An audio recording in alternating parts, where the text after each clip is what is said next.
All right, so this is the last video in the Trust series, which is the interviews that I'm doing with Antia Boyd.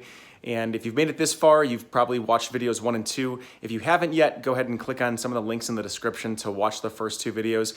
And this video, this third part, is one of my favorites simply because we cover 3 things that I think are critical in relationships and critical in dating and just being a good human in general. The first one we talk about is transparency, and how transparency is actually the key to creating a foundation of safety in a relationship with somebody. And if you don't have safety, it's very difficult to take risk. If you don't have safety, it's very difficult to grow. The safety between the 2 people allow for a secure attachment to form, for people to know where they're at, and to feel like they can actually be themselves in the relationship, even if it rocks the boat a bit. The second thing that we talk about is the number 1 way to qualify a man. And this is a little bit different than how you might think to typically qualify somebody. It's counterintuitive. I think you're going to love it. So it's about halfway through the video. Make sure you watch that. And then the third thing that we cover is starting to shift, getting off of this idea of being results focused in your dating and love life, and more into seeing that the things that you're doing, the ways that you are expressing your truth, the ways that you are stepping into situations that are uncomfortable, are actually the key to you transforming and being the type of person that you want to be, ultimately garnering more self-respect and self-love. So watch the video to the very end, and if there's any questions you've got, any comments, go ahead and post them below this video, like it, subscribe it, and we'll see you on the other side. And I heard another coach say this a while back, many years ago, and it's always stuck with me. And what's interesting is that he said, it's not that people can't deal with the inevitable chaos and the ups and downs of the relationship. It's what people can't deal with, and what people end up leaving relationships for is when they're so confused, they don't know where they stand with the other person. That's what is actually completely intolerable, is when you don't know what the heck is going on. And so you have to get out of it. And the whole idea of not knowing what is going on is this massive feeling of just, there's no safety in it. There's no safety in it, right? But if you know where you stand with somebody, if you know that person's angry with you, if you know that person has a problem, or there's a boundary, or you're feeling this or that, and you're in communication about it.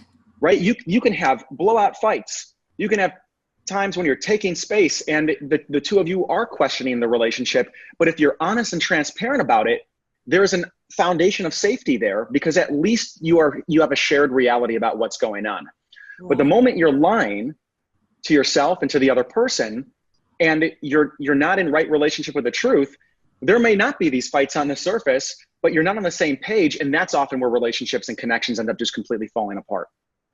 Wow, I'm sure that's such a breakthrough right there for some of the women, because we got it all backwards, right? We're like, oh, once we're all clarity, and that's very vulnerable to be that visible and to be that transparent, that our partner knows where we are. Yes. But what a great distinction that is. Yeah, thank you. And yeah, that was co-created right there for sure. No, take all the credit for it, you know. All right, I'll take all the credit for it. Or the coach friend that I had who can take credit for it. So I think that this is a good segue to move into trusting the masculine a bit. I want to just talk about, so we're talking a little bit about the benefits of trusting for the woman, right? Is what this does to you and what it can do to the relationship, and the potential and the way that it creates a runway for the relationship to really take off and reach new heights. And from a man's perspective, I want to just talk about the gift that is given to a man when you trust him. When you trust a man, and this man is in connection with you, what you are essentially declaring into the space between the 2 of you is, I want you to show up and have total freedom to show up as your best self, or whoever it is that you feel is your deepest truth. And I'm not going to sit back here and try to control you. I'm not going to sit back here and think less of you. I'm choosing to not look at you through my baggage or past insecurities that you now have to try to escape out from underneath. Because oftentimes, if someone's not trusting you, they're looking at you through an old, outdated lens if you haven't done anything wrong. And for the man, the experience of that is, I feel like in connection with this woman, I'm constantly on the defense trying to prove to her that I'm not who she thinks I am. Mm-hmm. And then therefore there's no room for him to actually step into his integrity. There's no room for him to actually step into his best self. Yeah. Yeah. And that makes sense so far? Yeah, yeah. I mean, I even see that with, I call it your wild man archetype, right? Where the men are constantly on the defense. Oh, I can't really be too angry, or I can't really be too physical because I'm constantly, Yes. And so he's what is it called? Compromising his integrity. Yep. And she doesn't even create a place for his integrity to come online. You get to see a man's character when you finally trust him.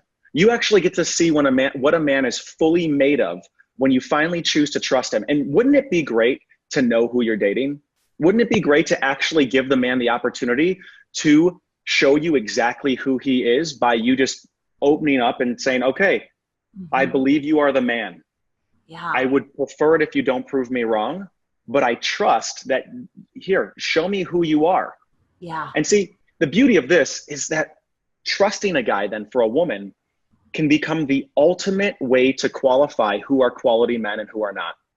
And the more that you don't trust, the harder it is to actually see who you're dealing with. And you walk away with so many what ifs, right? Like what would have happened kind of right. scenarios. Oh my God, you got it. That's it. Yeah. You walk away thinking the suspicion in your mind is, maybe I didn't give him a chance. Maybe if I just would have been a little bit less defended, I would have seen a side of him that would have been a little bit more loving. But because I wasn't clean and clear over here, I was looking at him through a distorted lens. And now I'm questioning whether or not I let go of a good guy. Yep. Mm-hmm. And how painful is that, right? Oh, yeah. I mean, I would rather risk than like wonder what would have happened. Right.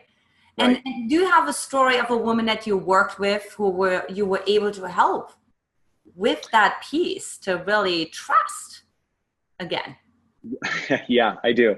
And I would say that this is at the core of almost all of the coaching that I end up doing with women. One in particular, I would say is, I'll keep her name out of the session, obviously, here. Of course, yeah. But one woman she was convinced that if she were to tell this man how she felt about him, that somehow he would take advantage of her and that she would be rejected, that he would take advantage of her vulnerability, and the place that she would be delivered to by his rejection would be so much worse, right? She would be faced with all of these feelings of, oh my God, I really am unlovable.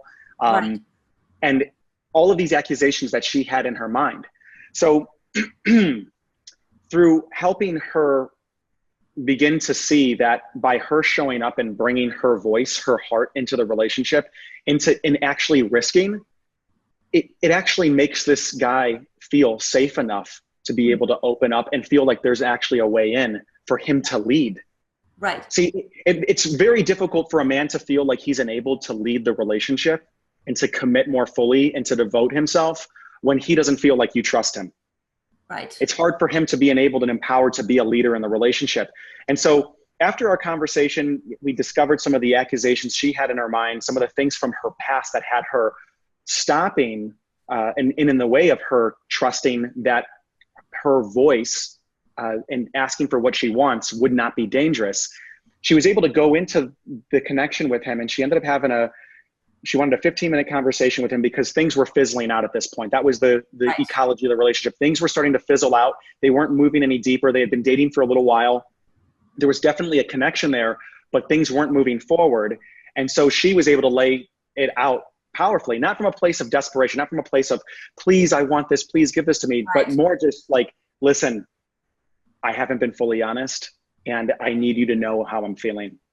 I want you to know what I see in you, and I don't think I've been completely clear with you on that. And just laid it out.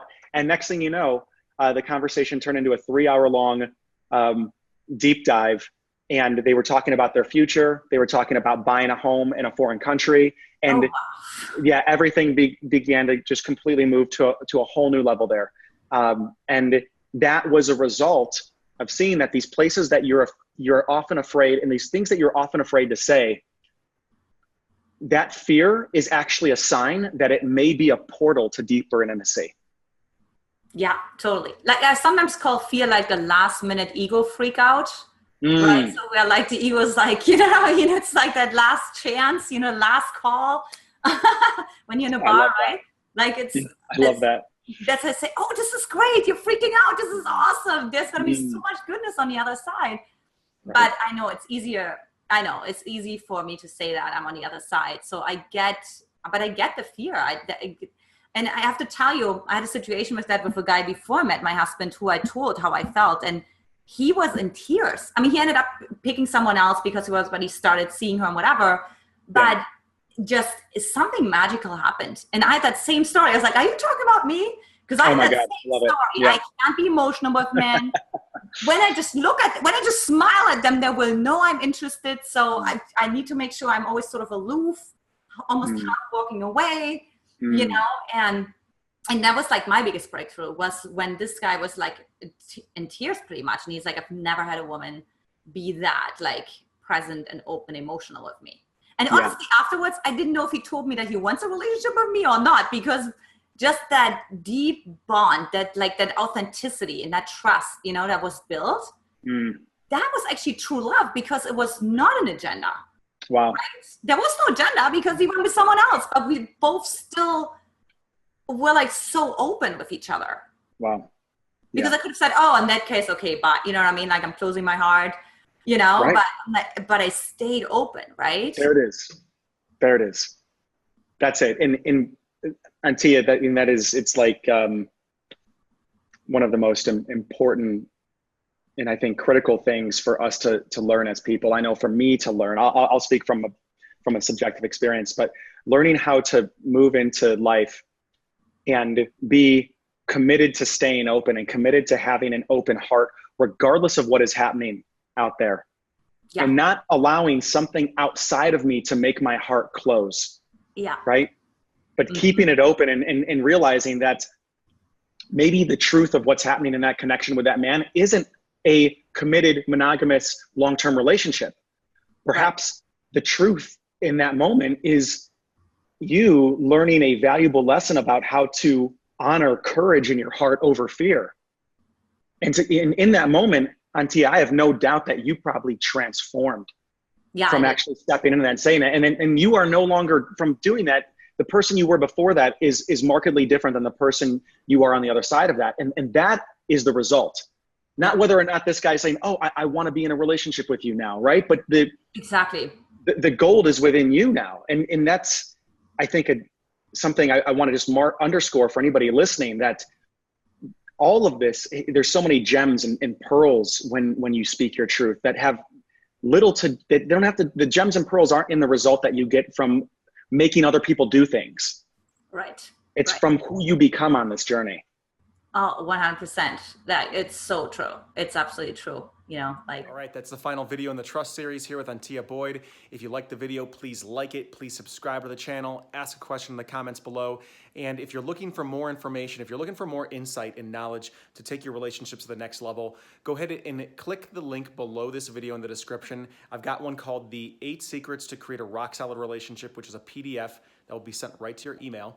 And if you are a woman who is looking to rid herself of some of the earlier sabotaging patterns that may have come from the past, stuff that gets in the way of you being able to show up and love fully and be present now, I want to invite you to a webinar called The 3 Keys to Attract and Keep a High Quality Man. That link is also in the description below this video. So go ahead and click on that link, find a time that works for you, and I will see you on the other side.